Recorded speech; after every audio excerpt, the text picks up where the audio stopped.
শয়তান কি করে আওলাদে ভাগ বসাতে পারবে? তো আল্লাহ তাআলার কোরআনী আয়াতটাকে নিয়ে গবেষণা করে ওলামায়ে দ্বীন বের করলেন কি, সমাজের ভেতরে এমন ছেলেপিলে জন্মাবে যে ছেলেপিলেগুলো হবে জারজ সন্তান, অথচ গ্রামের লোকেরা জানবে এ ছেলেটা জারোয়া ছেলে, কিন্তু কাউরি কথা বলার হিম্মত হবে না। আবে তুই তো হালাল নস, তুই তো জারজ ছেলে। আর জানার পরেও কেউ মুখে একটা শব্দ বের করতে পারবে না। তাহলে আপনার বাড়িতেই আপনার বেটার দ্বারাই আর আপনার বৌমার দ্বারাই যেগুলো উৎপাদন হবে, তার ভেতরে সবটি বউ নয়, সবটি বেটা নয়, কিছু কিছু বেটা কিছু কিছু বেটি বউগুলো এমন হবে যাদের ছেলেপিলেগুলো কার হবে? তো রব্বুল আলামিন বলছেন শয়তানের ভাগের হবে। বুঝে কথাটাকে ঠিক করো, ভালো করো, বুঝিয়ে বলো। তো বুঝিয়ে বলবো, রোজিনা খাতুনের বিয়ে হলো ধুলিয়ান ডাকবাংলার একটা ছেলের সঙ্গে। যদি এই বিয়েটাতে তার বাপ রাজি থাকতো আর দুজন সাক্ষী থাকতো আর মুসলিম একজন কাজী বিয়েটা পড়াতো, তাহলে 10 মাস পরে যে বাচ্চাটা পয়দা হতো, বাচ্চাটা তোমার নাম, তুমি বিয়ে করেছিলে, তোমার এটা হালাল বাচ্চা, এতে কারোর ভাগ নাই। কিন্তু তুমি একজন মুসলমান, তোমার স্ত্রী একজন মুসলমান মহিলা, তোমার স্ত্রী তোমাকে বিয়ে করেছে কোর্টে অথবা অন্য গ্রামে গিয়ে। তুমি যেদিন তুমি এই স্বামীটাকে বিয়ে করো, সেদিন তুমি বাড়ি থেকে তোমার বাপের সম্মতি নিয়ে বিয়ে করনি, বাপকে না জানিয়ে নিজের মর্জিতে বিয়ে করে নিয়েছো।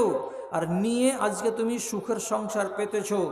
তোমার পেট থেকে যদি এক গন্ডা ছেলে হয়, 4টাই জারোয়া, 1.5 গন্ডা যদি হয় 6টাই জারোয়া, 2 গন্ডা যদি হয় 8টাই জারজ, একটাও ছেলে হালাল নয়।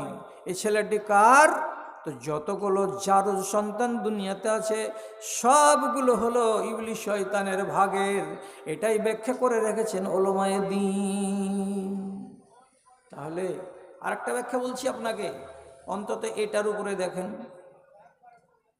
আপনি তো আমাকে আর এই জায়গাতে উঠতে দিবেন না, কেন যে যেগুলো বয়ান আপনাদের সামনে রাখতে চলেছি আপনারা সবাই বলছেন যুগ অনুযায়ী বয়ান করলো না মৌলভী সাহেবটা, যাহা তাহা কথা বলে গেল, এত কড়া ডোজ কি আর মানুষ বরদাস্ত করতে পারে?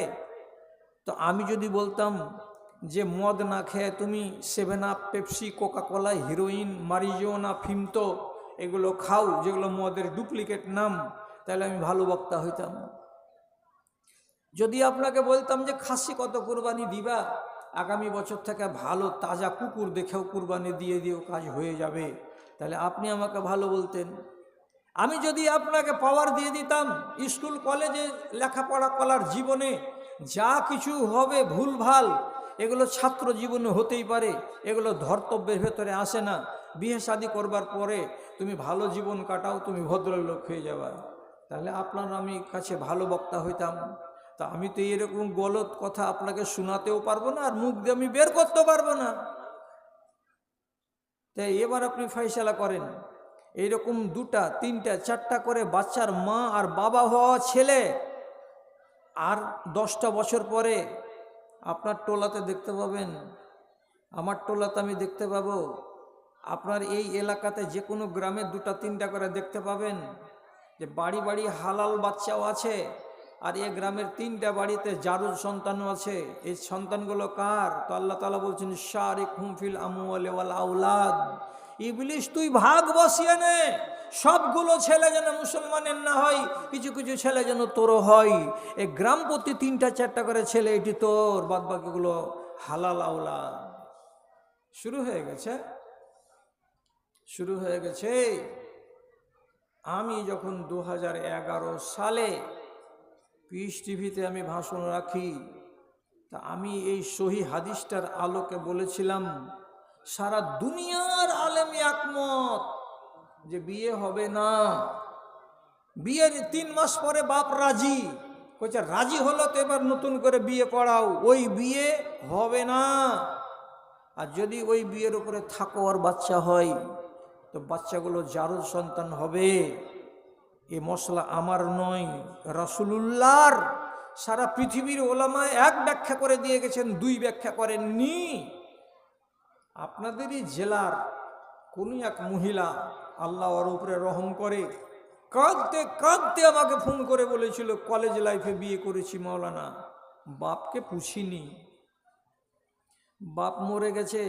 মরার দিন বললাম বাপের মুখটা দেখতে যাব, তো আমার ভাইয়েরা বলল ভিটাতে পা ঠেকাবি না, যেখানে তুই আমার বাপকে নারাজ করে এই কাজ করে আজ 6 বছর কাটিয়ে দিলি, আর আজকে মরা মুখ দেখতে আসবি।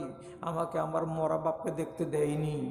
এখন আমি 3 সন্তানের মা, আপনার মশলা শোনার পরে এখন বিপাকে পড়ে গেছি, ফাঁপড়ে পড়ে গেছি। আমার 3টে ছেলের কি বিধান হবে, আর আমার স্বামীর কি বিধান হবে? সমস্যার কোনো সমাধান আছে? একটাই সমাধান, কি? ওটা বিয়ে হয়নি, বিয়ে তোমাকে করতে হবে হালাল করে, বাপকে রাজি করে নতুন করে বিয়ে লাগাতে হবে, এবং তোমাকে পাক হতে হবে। কি দিয়ে? কোড়া খেয়ে পাক হও, অথবা বর্তমান ভারতে যদি কোড়া মারা সম্ভব না হয় তো তাহলে তাকে বলতে হবে ও অন্তর থেকে তওবা করো, খালেস নিয়তে আল্লাহর কাছে মাপ চাও।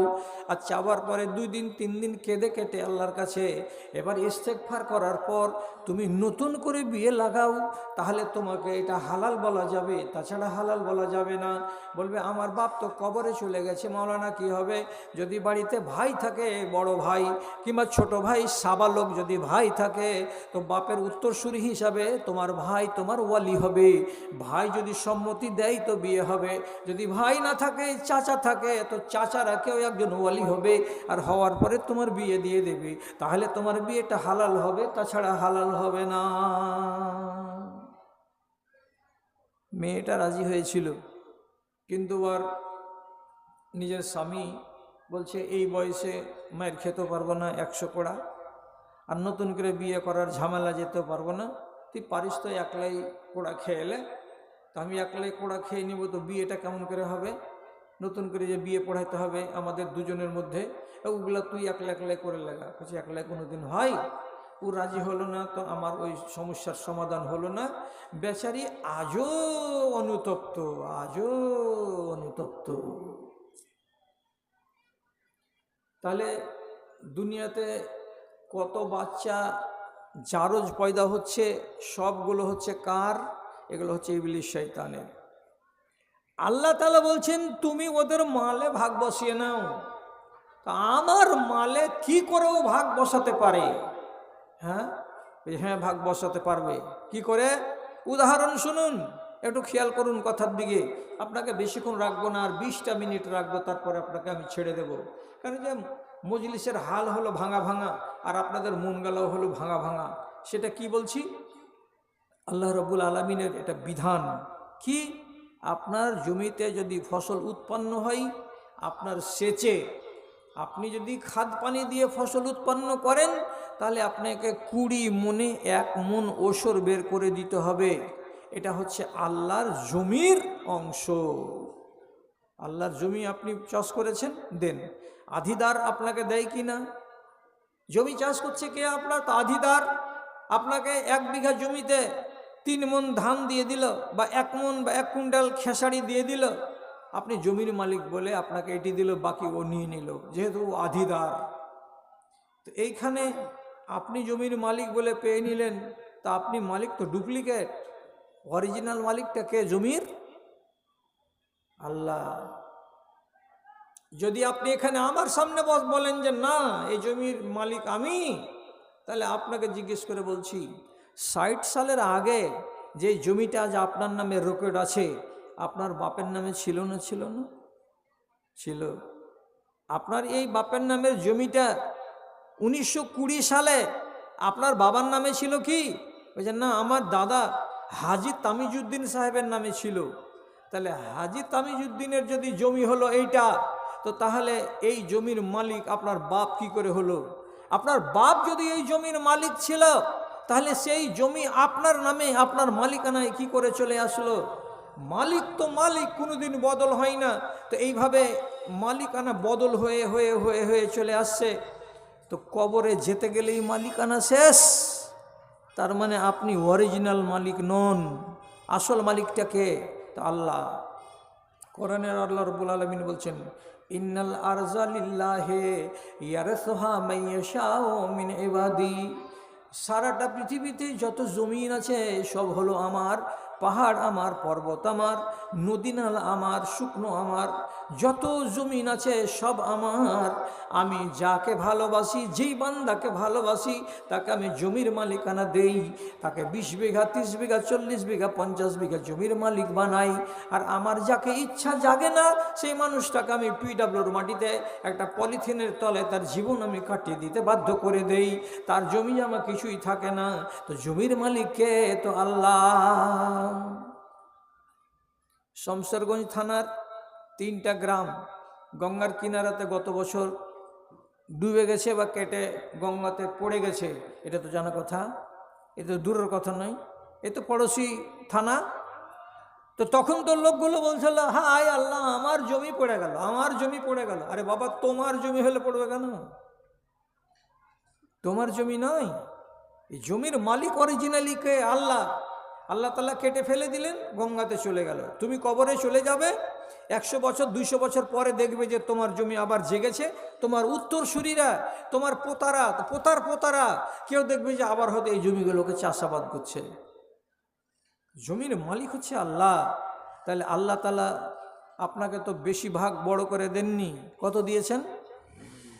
যে পানিতে তুমি সেচ দিয়ে তৈরি করেছো ফসল, যেই ফসলে তুমি খাদ দিয়ে নিজে উৎপন্ন করেছো ফসল, সেই ফসলগুলোতে আমি তোমাকে বলেছি 20 মণে আমাকে 1টা মণ দিয়ে দাও, এটা হলো আমার অধিকার।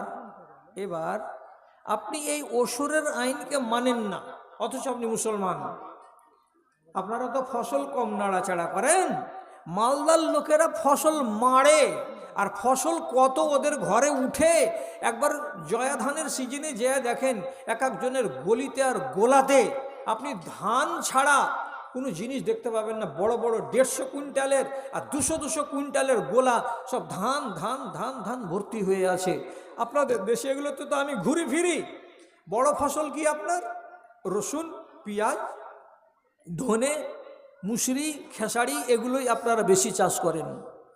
তো এগুলোর উপরে যেটা আল্লাহর নীতি আছে, সে নীতি অনুযায়ী আপনি বের করে দেন, তাহলে তো আপনি মুসলমান হয়ে গেলেন। কিন্তু আপনি কি করলেন? 50 মণ খেসারি হলো, সব দিকে একই গোডাউনে, একই ঘরের ভিতরে ভরে রেখে দিলেন। ওসর ওই যে পয়সা দিয়ে দিয়েছি আমার গে দুলালির মাকে, যত ফকির আসবে পয়সাওয়ালা দিয়ে দাও, পয়সা দিয়ে দাও, পয়সা দিয়ে দাও। মাদ্রাসাওয়ালারা ওই যে মধ্য বছরে আসবে না, রমজান মাসে আসবে, দাও জি কিছু মাদ্রাসাকে দাও, সীতারামপুর মাদ্রাসা 200 টাকা দিয়ে দিলাম। তো আপনার জাকাতেরও ঠাঁই ঠিকানা নাই, ওশরেরও ঠাঁই ঠিকানা নাই। গরিবের নামে কতটি বের করেছেন আল্লাহর মাল, আল্লাহর হস্তে, তার কোনো হিসাব নাই। তো তাহলে যদি আপনি 40 মণ আনাজ ঘরের ভেতরে ভরে রাখেন আর 1 কেজিও আপনি বের না করে থাকেন ওশর হিসাবে, তাহলে যেটি আল্লাহ তাআলার মাল আপনি হজম করে রেখে দিয়েছেন, সেই জায়গাতে ওই মালটাই কার ভাগে চলে গেছে? ইবলিস শয়তানের ভাগে। তার মানে কি? আপনার গোটা গোলার ভিতরে 1 মণ ধান অথবা 1 মণ মুসরি অথবা 1 মণ আপনার খেসারি, এটা হারাম আছে। আর হারাম যেখানে মিলে আছে কার সঙ্গে? হালালের সঙ্গে। তো হারামটি কার ভাগ? ইবলিস শয়তানের ভাগ। হালালটি কার ভাগ? বলছে আমার ভাগ। আলাদা করতে পারবেন কি? না, পারবো না। তাহলে নিজের পরিবারকে নিয়ে মিলে মিশে আপনি শয়তানেরও ভাগ খাচ্ছেন, নিজের ভাগও খাচ্ছেন। আপনার ঈমান কি করে এত বাড়বে? নিচু দিকে যাবে না তো উপর দিকে কি করে যাবে? রাসূলুল্লাহ সাল্লাল্লাহু আলাইহি সাল্লামের হাদিস অনুযায়ী যারা আল্লাহর হককে আটকে দিয়েছে, তারা ইবলিস শয়তানকে তাদের মালে ভাগীদার বানিয়ে দিয়েছে। এটাই পাওয়ার আল্লাহ তাআলা দিয়েছিলেন কাকে? তো ইবলিস শয়তানকে। যাও ওদের ছেলে পিলেতে তুমি ভাগ বসাও আর ওদের মালে তুমি ভাগ বসাও। ভাইজান, তাহলে আমাদের এই ইমানগুলোকে একটু শক্ত করে রাখার কোনো উপায় নেই? উপায় আছে না নাই? উপায় আছে। যতদূর পারবেন চেষ্টা চালিয়ে যান। গুনাহ করে বসেছেন, এতদিন ধরে গুনাহ হলো, এখন মনে মনে ভাবছেন যে না এই পাপ আর করবো না, অন্তত নিজের ইমানটাকে মরার আগে নষ্ট করব না। তো 100 বছর তো ইমানটা বাঁচুক দুনিয়াতে। আপনি আপনার জীবন পর্যন্ত তো ইমানটাকে ঠিক করে রাখেন, কি দিয়ে ঠিক করে রাখবেন? আজও সময় আছে, আপনি তওবা করুন, এখনো সময় আছে। নিজের হয়ে যাওয়া ভুলগুলোকে স্বীকার করে আল্লাহ রাব্বুল আলামিনের সামনে মাথা নত করুন, তারপরে বলুন যে আল্লাহ আমি এটা ভুল কাজ করেছি, আমাকে তুমি ক্ষমা দাও, এরপর আমি আর করব না। আল্লাহ তাআলা সূরা নিসাতে স্পষ্ট করে এইরকম মুসলমানগুলোকে ডেকে বলছেন কি, ইন্নামাত তাওবাতু আলাল্লাহি লিল্লাযিনা ইয়ামালুনা সওহা বিজাহালাতিন সুম্মা ইয়াতুবুনা মিন কারীব।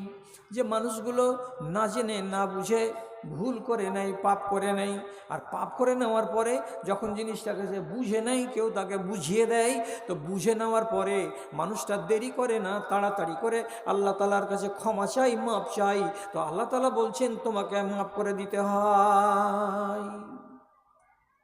আপনি জানেননি হয়তো, এবার জানলেন, এরপরে কাজ হবে না।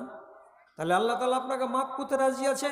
এবং আপনাদের মতো মানুষগুলোর জন্য খুশির একটা সংবাদ হলো এই, রব্বুল আলামিন একজন তাকওয়া, পরহেজগার, দিনদার, মুত্তাকি, ঈমানদার মানুষকে যেমন বলে রেখেছেন যে তুমি আমার বান্দা, তেমনি যারা বেনামাজি, যারা এখন পর্যন্ত গুনাতে ডুবে আছে, তারা কেউ আল্লাহ তাআলা পরিচয় দেওয়ার কালে বলছেন তোমরা আমার বান্দা। এটা খুশির খবর নয়? নমাজে পড়েন না, তাও আল্লাহ বলছেন তোমরা আমার বান্দা। কেন? যে অন্তরে কি আছে? লা ইলাহা ইল্লাল্লাহ। নমাজ পড়ি না, আল্লাহ রেগে আছেন আমার উপরে, কিন্তু আল্লাহ তারা খারিজ করছেন না, তোরাকে কে বান্দা বলে, তোরা আমার বান্দা নোস, এ কথাটা আল্লাহ বলছেন না। একজন বেহায়া নারী হায়া শরমের কোনো ধার ধারে না, অথচ ওই নারীকে আল্লাহ রাব্বুল আলামিন বলছেন তুই আমার বান্দি। কেন? বলছে ওর বাড়িতে কোরআন আছে, ও লা ইলাহা ইল্লাল্লাহ পড়তে পারে, মাঝে সাঝে বেশি রোদ লেগে গেলে একবার করে বলে ওহ আল্লাহু আকবার। কত রোদ গে মা? কি বললো কথাটা? আল্লাহু আকবার। তার মানে কি আল্লাহ মহান। তাহলে ওর অন্তরে একটা কথা আছে যে আল্লাহ কি মহান। নিজের ক্লাসমেটের সাথে দেখা হলো, বলেছিল যে একটা খাতা আনিস তো রুবিনা, তো বিকেলবেলা যদি এসেছে খাতাটা আমরা এনেছিস, বলছেন না ভুলে গেছি রে। ওহ সুবহানাল্লাহ, তুই এরকমটে, কথাটা কি বলছে? সুবহানাল্লাহ। এ কথাটা কেন বেরিয়ে আসলো তার মুখ থেকে? এর মানে হলো কি, ওর ভেতরে টিম টিম করা একটা ইমানের সম্পত্তি আছে। এই জন্য আল্লাহ তাআলা কি বলছেন, তোকে আমি জামাত থেকে খারিজ করিনি। কোরআনে আল্লাহ তাআলা কি বলছেন, আলেম ওলামার দিকে দেখেন, এদের মাথার দিকে তাকান, মাথাগুলো এদের হিলছে কি হিলে না। আল্লাহ স্পষ্ট ভাষায় বলছেন, কুল ইয়া ইবাদিয়াল্লাযীনা আসরাফু আলা আনফুসিহিম লা তাকনাতু মির রাহমাতিল্লাহ। ও মানুষেরা, যারা চুরি করে করে নিজের নফসের উপরে অন্যায় করেছো, জিয়াদাতি করেছো, যারা বেহায়াই করে করে নিজের জীবনের উপরে অন্যায় করেছো, যারা নমাজ ছেড়ে ছেড়ে তোমরা নিজেদের নফসের উপরে জুলুম করেছো, এমন এমন সব গুনাহগারগুলোকে আল্লাহ তাআলা ডেকে বলছেন ইয়া ইবাদি, ওরে আমার বান্দারা, লা তাকনাতু মির রাহমাতিল্লাহ, আল্লাহর রহমত থেকে আশাহীন হয়ে যেও না, নাউম্মিদ হয়ে যায় না, আশা ছেড়ে দিও না। কেন আশা ছাড়ো না? তো আল্লাহ তাআলা বলছেন ইন্নাল্লাহা ইয়াগফিরুয যুনুবা জামিআ, তোমাদের যত গুনাহ আছে, যত গুনাহ আছে, মদ খাওয়া গুনাহ, সুদ খাওয়া গুনাহ, কাবিরা গুনাহ করা গুনাহ, জেনা করা গুনাহ, আর যত রকমের গুনাহ আছে, আল্লাহ তাআলা নিজে বলছেন ইয়াগফিরুয যুনুবা জামিআ, সমস্ত গুনাহকে আল্লাহ তাআলা মাফ করে দিতে পারেন, মাফ করে দেন। কাজে বান্দারা তোমরা নৈরাশ হয়ে যায় না। তো মাফ করে দিতে পারেন আল্লাহ তাআলা। তো কলম খাতার মালিক হলেন আল্লাহ, মাফ করে দিতে পারেন। তো তার জন্য আপনি জাগবেন না, আপনি নড়বেন না, আপনি হিলবেন না, আপনার মুখ দিয়ে কোনো কথা বেরো হবে না। আর আল্লাহ তাআলা এমনি এমনি খাতা কলম নিয়ে বলবে, যাও চাঁদপুরের টালিভাটার এলাকার লোক, সব তোমাদেরকে মার্জনা দিয়ে দেওয়া হলো, সব তোমরা ক্ষমা পেয়ে গেলে। এটা কাজ আল্লাহ তাআলার? আল্লাহ ক্ষমা করতে পারেন, কিন্তু ক্ষমাটা চাইতে হবে, চাইতে হবে। আপনি আল্লাহ তাআলার কাছে ক্ষমা চান। আল্লাহ বলছেন তোমার কাজ হলো পাপ করা, আর আমার কাজ হলো মাফ করা। মাথায় থাকবে, বান্দার কাজ হলো পাপ করা, আল্লাহর কাজ হলো মাফ করা। কোথায় পেলাম? আল্লাহ তাআলার আয়াতটা এক্ষুনি পড়লাম যে আল্লাহ তিনি কি করেন? শুধু মাফ করেন, আর আমাদের কাজ হলো পাপ করা। এটা কোথায় পেলাম? তো আল্লাহ রাব্বুল আলামিন বলছেন, কুল্লু বনি আদমা খাত্তাউন ওয়া খায়রুল খাত্তাইনা তাওয়াবুন। পৃথিবীতে যত নর আর নারী মুসলমানের বাচ্চারা আছে সবাই গুনাহগার, সবাই গুনাহগার। কেউ বেশি করে, কেউ কম করে, কেউ অল্প করে, কেউ জাররা বরাবর করে, সবাই গুনাহ করে, সবাই গুনাহগার। তবে রব্বুল আলামিন বলছেন তোমাদের ভেতরে ওই গুনাহগারটাই আল্লাহর নজরে সব থেকে ভালো, যে যেই গুনাহগার বান্দাটা সকালবেলায় গুনাহ করে আর বিকালবেলায় তওবা করে। জি, আপনি তওবা করবেন না? তওবা কাকে কহে মাওলানা? তওবার আসল যেটা ভাষা সেটা হলো কি শব্দ, আস্তাগফিরুল্লাহ। এটা হলো কি তওবা। এর মানে কি মগজে ভাষাতে হবে এই কথাটা। যেই পাপটা করেছেন সেই পাপটাকে জাগ্রত করতে হবে মগজে, আর ওই নিয়তে আপনাকে বলতে হবে কি আস্তাগফিরুল্লাহ, আল্লাহ তোমার কাছে আমি ক্ষমা চাইছি। কিসের ক্ষমা রে বান্দি? তো বলছে গতকালকে রাস্তার কিনারায় একটা হকারের সামনে কথা বলেছিলাম হাসে হেসে হেসে, আর ওর কাছ থেকে মাল কিনেছিলাম, আর ওর সাথে কথোপকথন করেছিলাম। এটা অন্যায় কাজ করেছি। আজনবী মানুষের সঙ্গে হেসে হেসে কথা বলা চলে না, এবং মেয়ে ছেলে হয়ে মুখ খুলে দিয়ে পরের সঙ্গে লেনাদেনা করা চলে না। এই যে ভুলটা করেছি তার জন্য আল্লাহ আমি মাফ চাইছি। এর নাম হলো কি? এটার নাম হলো তওবা। আর তওবার ভাষাটা হলো কি আস্তাগফিরুল্লাহ। এটা হলো ছোট ভাষা। আর যদি কেউ ভালো করে বলতে জানেন তো লাভ ফের বেশি হবে। ভিক্ষা করার যেমন ভাষা আছে, বিভিন্ন রকমের ভাষা নেই? খালি যদি এখানে বসে বসে খালি বাসনটা খালি বাজাই, কেউ দিল তো দিল। আর কেউ যদি বলে দে রে বাবা রে, কানা মানুষ রে, তাহলে হয়তো কেউ একটু বেশি দিবে ওকে। আর ট্রেনে ফের একগুলো ফকির আছে, শামসিতমর্গে একটা লোক আছে, নাম বলবো না, উঠাই ও কিন্তু সুজল কানা। সুজল কানা মানে কি সামনে দেখতে পাই না, এই বাঁ দিক দিয়ে আর এদিক দিয়ে একটু করে এমনি করে দেখতে পাই, এই চাঁদার দিয়ে দিয়ে, কিন্তু দেখা দেবে যে কানা। আর উঠি ভাইয়ের আমার, আপনাদের সামনে কোরআনের কিছু আয়াত অংশ পড়েছি। ভাই আমি দুচোখের অন্ধ, যার চোখ নাই তার দুনিয়াতে কিছু নেই। আপনার চেহারাটা কেমন আমি দেখতে পাই না। আমার একটা স্ত্রী আর দুটা স্ত্রী আছে, আমার স্ত্রীগুলো কেমন আমি দেখতে পাই না। আমার স্ত্রী আমাকে হাত ধরে স্টেশনে রেখে যায়, আবার সন্ধ্যাবেলায় আমাকে হাত ধরে ধরে নিয়ে যায়। তো আমি নিজে দেখতে পাই না যে আমার স্ত্রী কোন সামনে দাঁড়িয়ে আছে। ও আমাকে দেখে চিনে তারপর আমাকে নিয়ে যায়। এই কথাগুলো ট্রেনের ভিতরে অনুনয় বিনয় করে বলে। তখন মানুষেরা করে কি, 1 টাকার ভিক দেয় না, ওকে 5 টাকা করে ভিক দেয়। ওকে জিজ্ঞেস করি হাসতে হাসতে, ভাই আজ কত ইনকাম হলো? তো বলছে বেশি হয়নি মাওলানা, 750 টাকা হলো। একটা ফকির শুধু কথা বলার ছল আর কৌশলে করে নিল 700, আর আরেকজন করছে 200, আর একজন করছে 300। আপনি যদি বলেন আল্লাহর কাছ থেকে মাপ নিব তো উঠবো, তো তাহলে ওই রকম করে দোয়া করেন, ওইটাকে বড় করে দেন। শুধু আস্তাগফিরুল্লাহ না বলে একটু বড় করে দেন। কি বলে? আস্তাগফিরুল্লাহ রব্বি মিন কুল্লি যামবিন ওয়া আতুবু ইলাইহি। পড়া যাবে? কয়জন জানেন? মুখ ঝুকান তো, কয়জন জানেন? আস্তাগফিরুল্লাহ বলা লোক উঠে গেল দেশ থেকে। নমাজে যারা যায় সালাম ফেরার পরে 3 বার বলে, বাস শেষ, আর বলার দরকার করে না। অথচ রাসূলুল্লাহ সারাটা দিনে উনি কি বলছেন, আমি আমার আগের এবং পিছর কোনো গুনাহ আমার নাই, সমস্ত মাফ করে রেখেছেন আল্লাহ তাআলা। অথচ তিনি বলছেন আমি সারাটা দিনের ভেতরে 100 বার করে আস্তাগফিরুল্লাহ বলি, 100 বার করে আস্তাগফিরুল্লাহ বলি, আল্লাহ তুমি আমাকে মাপ দাও। তা আপনি জিজ্ঞেস করবেন আমাকে, ওর গুনাহ নাই তো কিসের জন্য মাপ চাইছে? তো বলছে গুনাহ না থাকতে গেলেও যদি আস্তাগফিরুল্লাহ শব্দটা বলা যায় তো মালিক খুশি হয়, মালিকের কাছে নিজেকে ছোট করা হয়। আর এতে হয়টা কি, তার স্তরটা উঁচা হয়, তার দরজাটা উঁচা হয় এবং ক্যাটাগরিটা আল্লাহ রাব্বুল আলামিন তার উঁচা করে দেন। আপনার যদি গুনাহ থাকে তো মাফ হবে, আর গুনাহ যদি না থাকে তো আপনার স্তরটা উঁচু হবে, ক্যাটাগরিটা উঁচু হবে, আপনার ইমানের ভোল্টেজটা বেড়ে যাবে।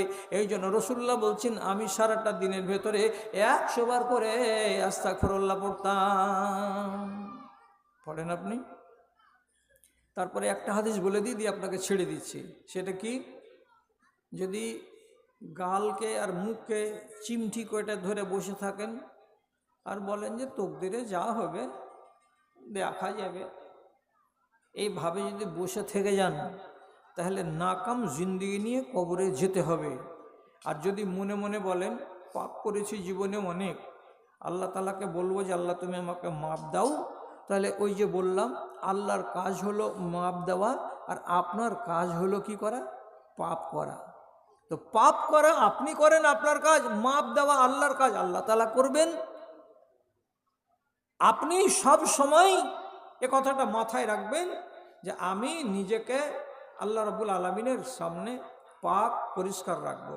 আর শেষ কথা কি, ব্রিজ থেকে বা ওই ঢালান থেকে নিচে নেমে এখানে আস্তে আস্তে আপনি আপনার জ্ঞান মতো একটা অন্যায় করে নিয়েছেন, ধরেন একটা অন্যায় হয়ে গেছে আপনার দ্বারাই, মনে পড়লো কোনখানেতেই আমের গাছের তলায় এসে, যদি এরকম ঘটনা ঘটে যায় তো কি করতে হবে? আর ওর সোজা ওষুধ, এজা আজনাবতা জাম্বান ফাজকুরিল্লাহ, যদি কোনো একটা গুনাহ আপনার দ্বারাই হয়ে যায় 5 মিনিট আগে, আর আপনি যদি জানতে পারেন 5 মিনিট পরে যে আমার দ্বারাই যে গুনাহ হয়ে গেল, তাহলে ওই 5 মিনিট আগেকার গুনাহটাকে মাফ করাতে হলে রব্বে কারিমের নবী বলছেন তুমি একটা তসবিহ বলে নাও, তুমি একটা জিকির বলে নাও, তুমি একটা দোয়া বলে নাও। যদি 5 মিনিট পরে একটা জিকির করে দিতে পারো, একটা তসবিহ বলে দিতে পারো, তাহলে ওই আগেকার গুনাহটা সঙ্গে সঙ্গে মাফ হয়ে যাবে। আল্লাহ তাআলা সেটাকে জমা করে রাখবেন না। রাস্তাতে আস্তে আস্তে কাউরি জানালার দিকে কথা দিও, এত মিঠা শব্দ জানে না, আর এতটি বাপদাদার তুল্য লোক বসে আছে তাদের সম্মান জানে না। রাস্তার কিনারায় দোকানের কাছে যাওয়ার 15 হাত আগেই এখান থেকে আওয়াজ তুলে বলছে সলেমান আজ এখানটা বিস্কুট পাঠাবি তো ভাই। সলমান কি হয়ে গেল? সলেমানা, তোর বয়সের এই জন্য ওটা কি হলো সলেমানা, এত চেঁচিয়ে বলছে যেখানটা বিস্কিট পাঠাবি বে। তো এই আওয়াজটাকে যদি ছোট করে বলা যেত তো বিস্কিট আসতো না। সলেমান একটা বিস্কিট দিবি তো ভাই, এতে কি বিস্কিট আসতো না, একটা চা আসতো না? আওয়াজটা উঁচু হলো কেন এতগুলো মুরব্বির সামনে? বলছে আমি জানি না। আপনি জানেন না তো আমার মুখ থেকে শিখে নেন। সারা রাত ঘুমিয়ে এসেছে কার মতো? মরা কুকুরের মতো। রসুলের হাদিস অনুযায়ী জেগেছে কার মতো? জীবিত গাধার মতো। এর মুখ থেকে আস্তে কথা পাওয়া যাবে না। যদি ওই ছেলেটা সকাল 7টায় যখন জাগবে ডোম চামারের মতো, তখন যদি গরম পানি না পায় ঠান্ডার দিনে, তো আর স্ত্রীর আর খিস্তি করে আর বাপের আবার মার পোস্টমর্টম করে ছেড়ে দিবে। কি জন্য তোকে এনেছি? এত কনকনে পানিতে মুখ ধুবো, দিয়া দেন তার সয়াকাল্লার ইচ্ছে বলবে না? তাহলে স্ত্রীর সাথে যার দুর্ব্যবহার, মায়ের সাথে যার দুর্ব্যবহার সকাল হতে হতে আর গলাবাজি শুরু, এটারই নাম হলো কি? সকালে যারা জাগবে তো জিন্দা গাধা। জি হ্যাঁ, একে দেখে ইবলিশ শয়তান হাসে যে তুই তো আমার দলের লোক, তোকে পেয়েছি তো আমার মনে আনন্দ, একা একা জাহান্নামে যাব না, তুই কমসে কম সাথী তো হয়েছিস। শয়তান বসে হাসে জয় হাসি, ওরে আদমের সন্তান, তোদের পিতারা ছিল খোদা ভীরু, তোরা কেন মাস্তান? আমি যে তোদের নরকের নেতা, আয় আমার পিছনে আয়। তাগুতের রাজ কায়েম হয়েছে সারাটি দুনিয়ায়, হাই রে হাই।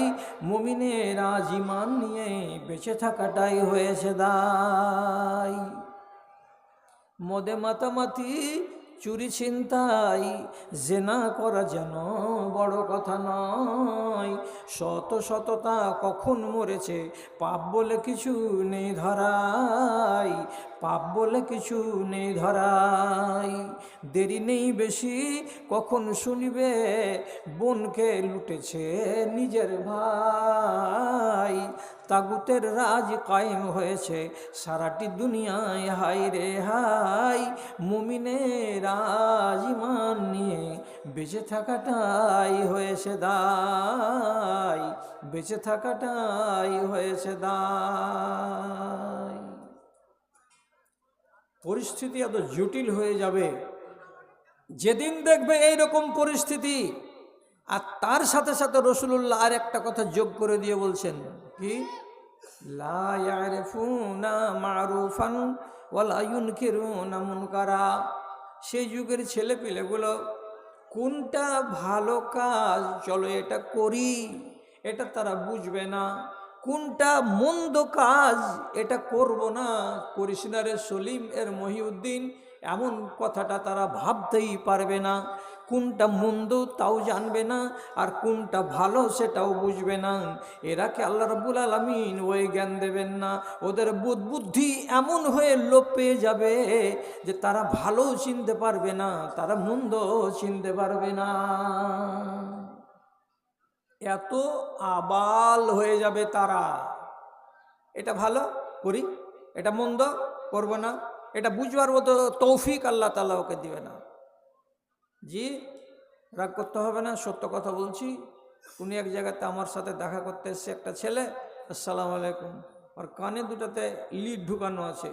দিয়ে এমনি করে মুসাফ করার পর বলছে, আপনার ওয়াজ খুব শুনি মৌলানা, আপনার ওয়াজ কমসে কম 1-8 ঘন্টা তো আমি শুনি। বলছি এখন কি শুনছো, কানে লিড লাগা আছে, এখন ওয়াজ শুনো না? ওই না, এখন অন্য জিনিস চলছে, চালা। এই স্যালাইন তোকে আস্তে আস্তে আস্তে আস্তে ইবলিস নিজের দলের ভেতরে টেনে নিবে, উম্মত বানিয়ে নিবে। ওর দলের থেকে তোকে কিয়ামতের দিন ঝাঁটা খেতে খেতে যেতে হবে হাসরের মাঠে। তাহলে এই জানে যে কানে লিড ভরে গানের সিরিয়াল লাগিয়ে একটা দাড়িওয়ালা মৌলবীর সামনে মুসাফা করতে যেতে হয় না, এ কথাটা কি জানে? জানে না। জি, এমন নির্বোধ ছেলে সমাজে তৈরি হয়ে যাবে। এটা বাপ বা এটা চাচা, আমি চাচার সামনে বিড়ি ধরিয়ে দিয়েছিস মানে হ্যাঁ, চাচাও তো বিড়ি খায়। কথাটা কেমন হলো? তোর চাচা বিড়ি খায়, তার জন্য তুই চাচার সামনে বিড়ি ধরিয়ে টানতে লাগলি? বলছি এটা শিষ্টাচার আমার ভিতরে নাই। তার মানে কি যুগটা এমন হয়ে যাবে যে ওরা ভালো কি জিনিস আর মন্দ কি জিনিস তো বুঝেই না। আল্লাহ তাআলা তো এটার কাছ থেকে কেড়ে নিয়েছে। যেমন দেখতে পাবেন এই রকম ছেলেপিলে সমাজে অগণিত দেখা যাচ্ছে, তখন জেনে নিতে হবে ঈমানের উল্টো যাত্রা শুরু হয়েছে। কিছুদিন আর অপেক্ষা করতে হবে, বাঁচবো তো দেখব, আর মরে যেতে গেলে আমাদের পরবর্তী প্রজন্ম দেখতে পাবে। কাকে বলে এটা? হয়ে গেল একটা।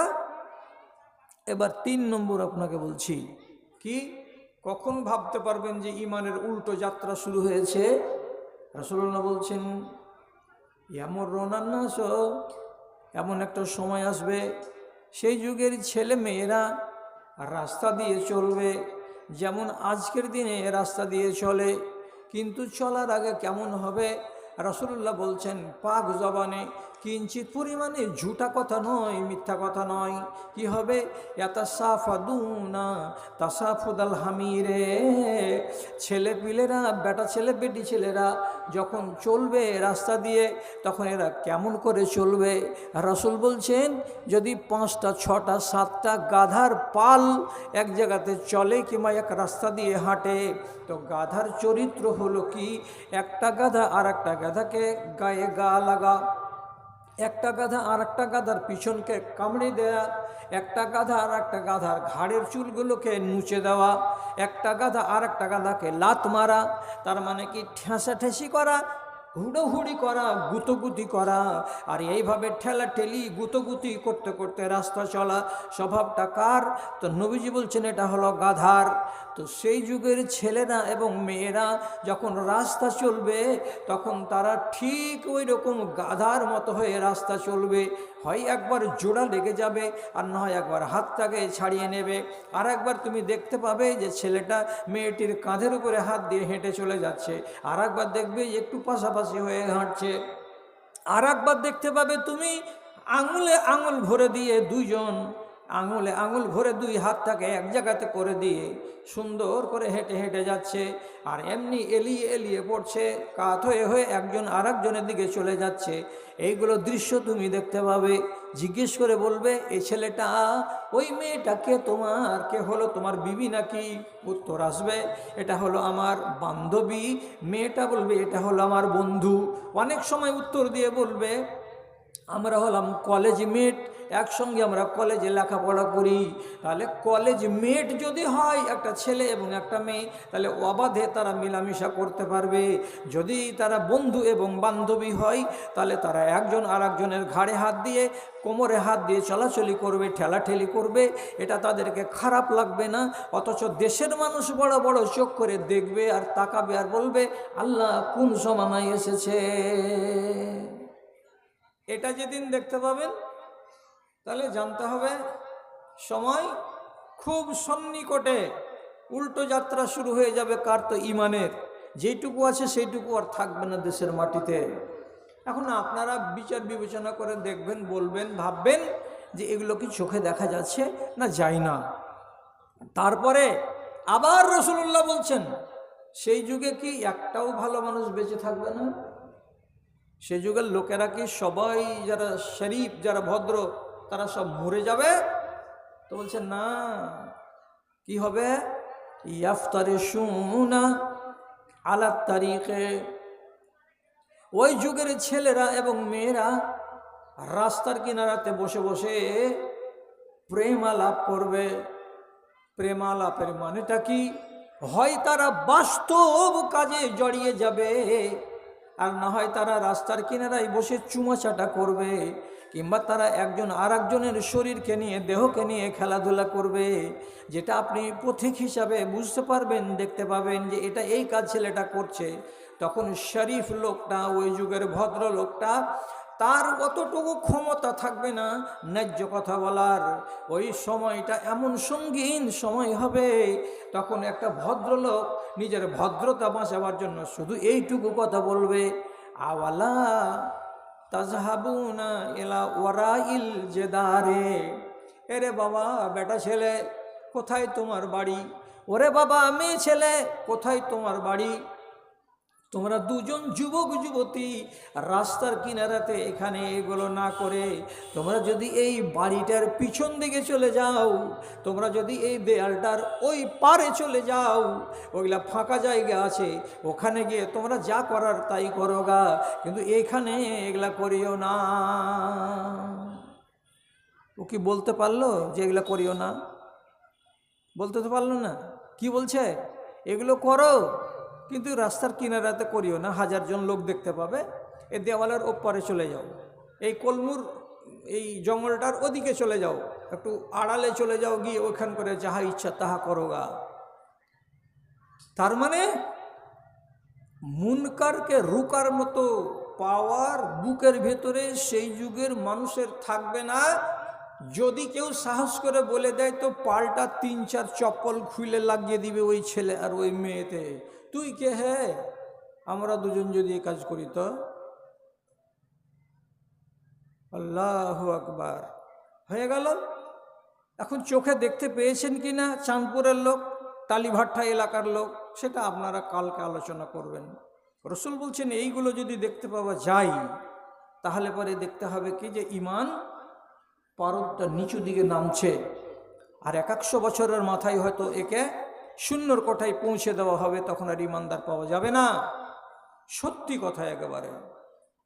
আর কি আর কি রাসূলুল্লাহ বলছেন ইউকসেরু জেনা, আর আল্লাহ তাআলা বলছেন কোরআন মাজিদের ভেতরে, ও শয়তান তোমাকে পাওয়ার দিলাম, কি করো, এই মুসলমানের বাচ্চাগুলোর উপরে আক্রমণ করো, বেখাইলেকা ওয়া রাজেলেকা, তোমার যতগুলো নৌবাহিনী আছে তাদেরকে নিয়ে, আর যতগুলো তোমার স্থল বাহিনী আছে তাদেরকে নিয়ে এদের ছেলে এবং এদের মেয়ের ইমানগুলোকে লুটে নাও, এদেরকে নাঙ্গা করে দাও। তারপরে আল্লাহ তাআলা বলছেন ওয়াশারিকুহুম ফিল আমওয়ালি ওয়াল আওলাদ, এই মুসলমানগুলোর ছেলে পিলেতে তুমি ভাগ বসিয়ে নাও, আর এই মুসলমানগুলোর মালের ভেতরে তুমি ভাগ বসিয়ে নাও। তার মানে কি, আপনার বাড়ির গোডাউনে একটা মুসুরির কুঠিতে যদি 20 মণ মুসুরি থাকে, তো তাহলে হয়তো আপনার আছে কতটি, তো 18 মণ, আর 2 মণ মুসুরি ওখানে রাখা আছে কার, তো ইবলিস শয়তানের। দুজনের জিনিস এক জায়গায় জমা হয়ে আছে। বুঝে যাও, ওর মালে ভাগ বসিয়ে নাও। মালে ভাগ বসিয়ে নিতে বলছেন আল্লাহ রাব্বুল আলামিন। এর মানে কি, মালে ভাগ বসে যাবে।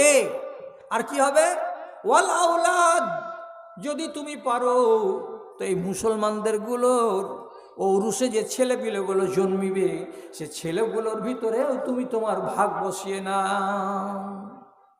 আল্লাহ, এটা কেমন কথা হলো?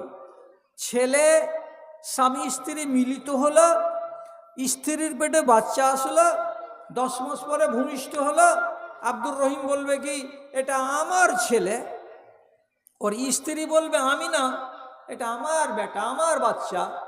এখানে শয়তানের ফের ভাগ কেমন করে হয়ে গেল? শয়তানের ভাগ কি করে হয়? তো শয়তানের ভাগ কেমন করে হয় এ কথাটা একটু বুঝে নেন, নিয়ে আপনাকে অন্যদিকে আর একটু নিয়ে যাচ্ছি। তারপরে এবার যখন 12টা বেজে যাবে তখন আপনারও 12 বাজবে, আমারও 12 বাজবে। কি বলছি